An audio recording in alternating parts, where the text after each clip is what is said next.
Pozdravljeni. Danes je z nami gospod dr. Jožef Magdič, pa bi ga par vprašanj vprašali.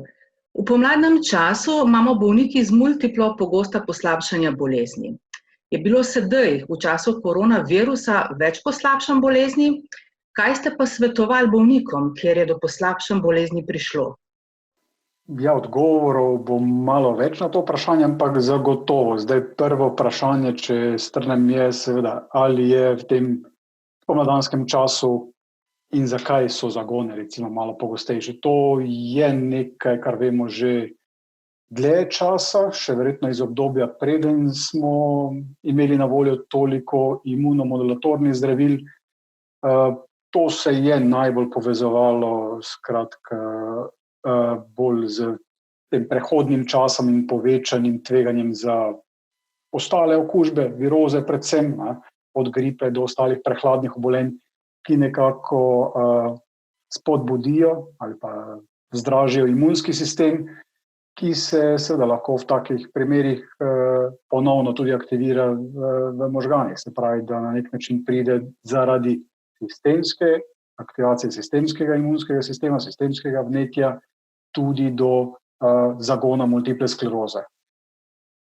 Vseeno se mi zdi, da je v obdobju, odkar imamo na voljo več imunomodulatornih zdravil in je več bolnikov tudi na teh zdravilih, tega sezonskega pojavljanja zagonov manj.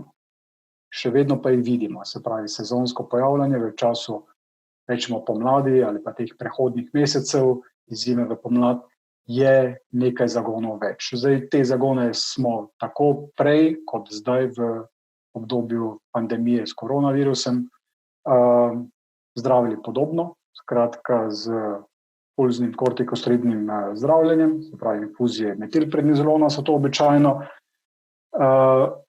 In pa seveda, zdaj veliko je tudi odvisno od tega v tem trenutku, kakšno imunomodulatorno oziroma kdaj pride do zagona, se pravi pri kom, ali je to tipična recidivna remitentna multipla skleroza z imunomodulatornim zdravljenjem ali sekundarna napredujoča multipla skleroza ali pa nekdo, ki sploh nima imunomodulatornega zdravljenja.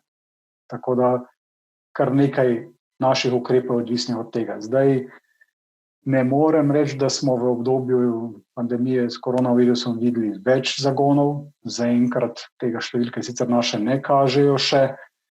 Seveda pandemija še traja, imamo nekaj poročil iz tujine, recimo Italija je eno tako žarišče, kjer so že nekako objavili tudi raziskave na skupini bolnikov za multiplo sklerozo, kjer v bistvu ni videti nekaj več zagonov ali pa tudi ne preprečljivo zdaj recimo več smrtnosti, ker se dosti bolezen povezuje tudi z smrtnostjo, umrljivostjo.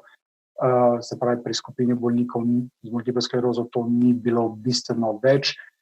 Celo nasprotno se je lahko dokazalo. Mislim, da je bila raziskava, ne vem, če italijanska, ampak na skupini bolnikov pa z revmatoidnim artritisom, podobno, ki imajo tudi biološka zdravila, ki vplivajo na imunski sistem, kjer je pa bila dejansko smrtnost nižja.